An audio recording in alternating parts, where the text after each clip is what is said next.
how did you all find yourself here in your beautiful kitchen cooking for KI? How did it come to be? I went to KI around the 5th of Jan with my family, and that was actually after the main fires had gone through Flinders Chase.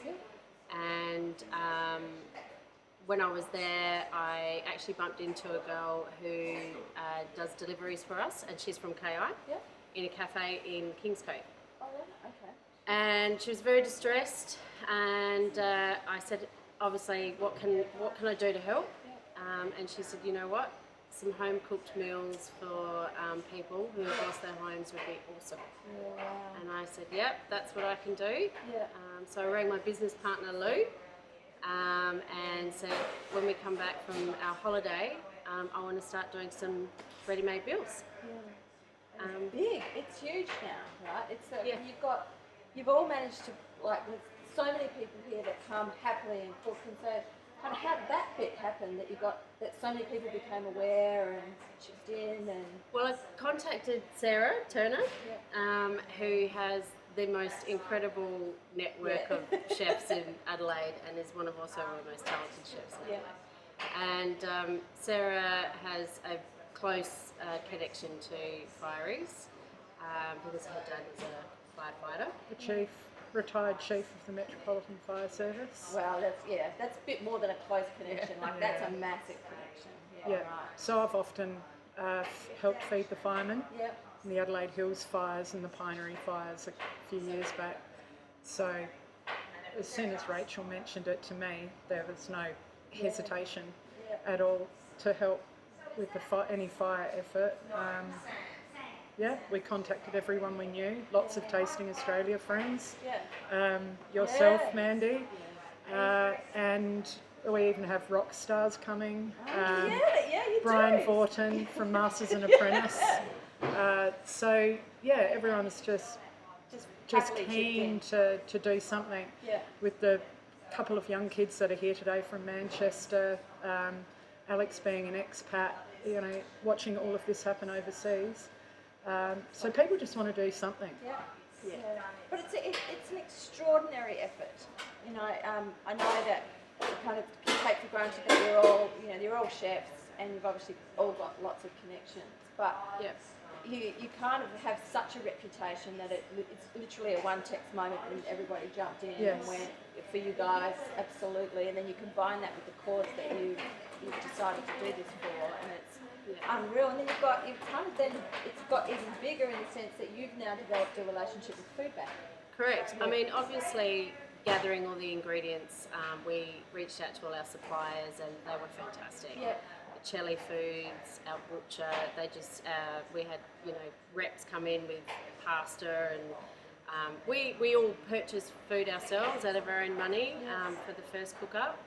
And we collectively made a decision through talking to Tiff, who's the local on KI, that we would do this once a month for a year.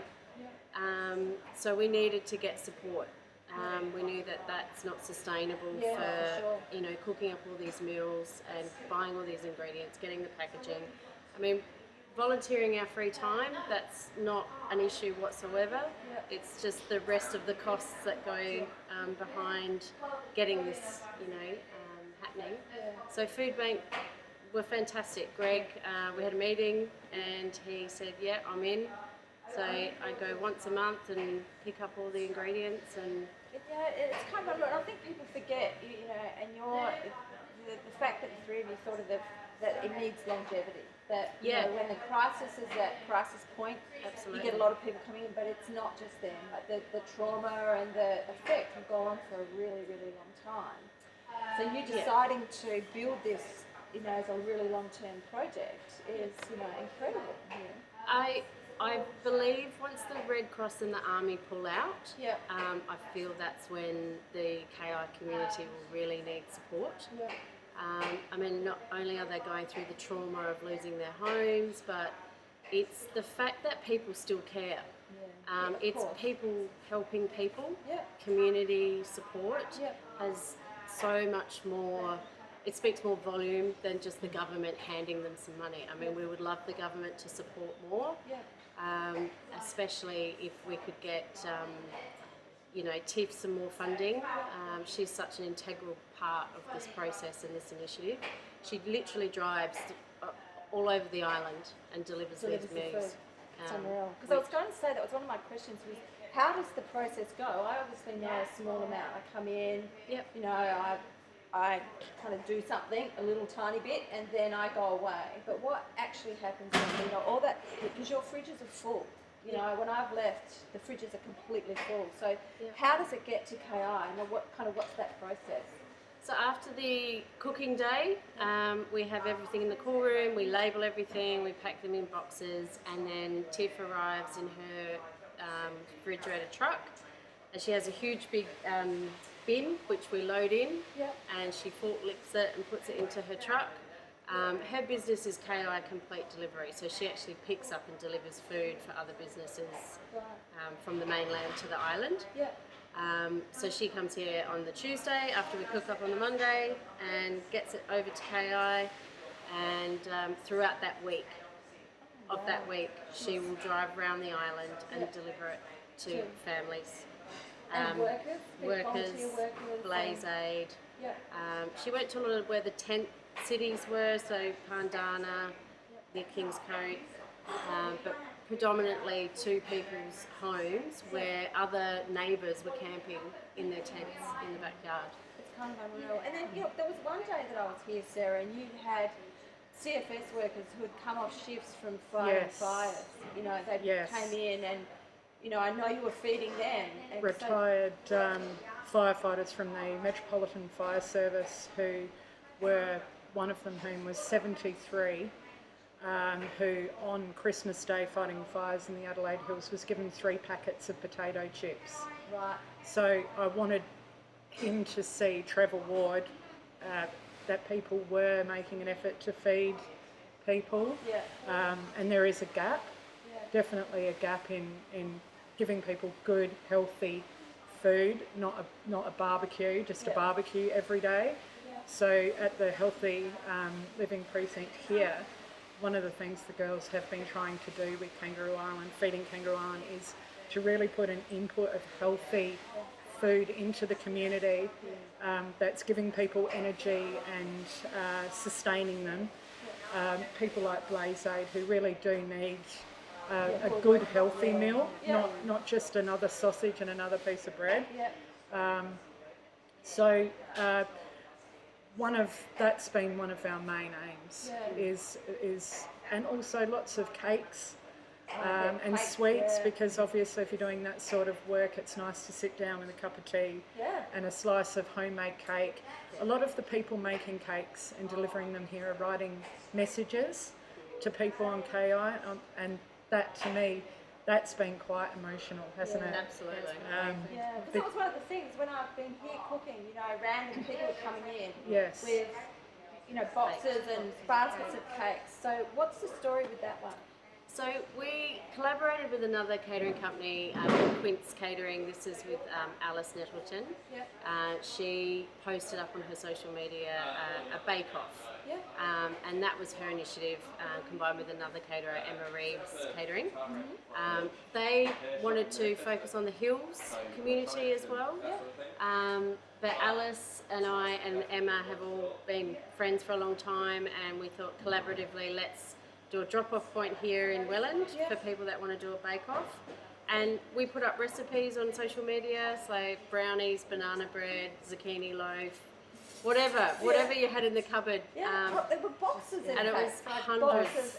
Nearly 700 the first time. Hundreds and hundreds. So our first drop-off was so many It that we could barely fit them in the cool room. And I kind of think that's the most astonishing thing I've found, not only that the three of you have been able to, I guess, rally a whole community that has, for each of us who have come here and volunteered to cook, you get so much out of it. So we kind of get done the favour.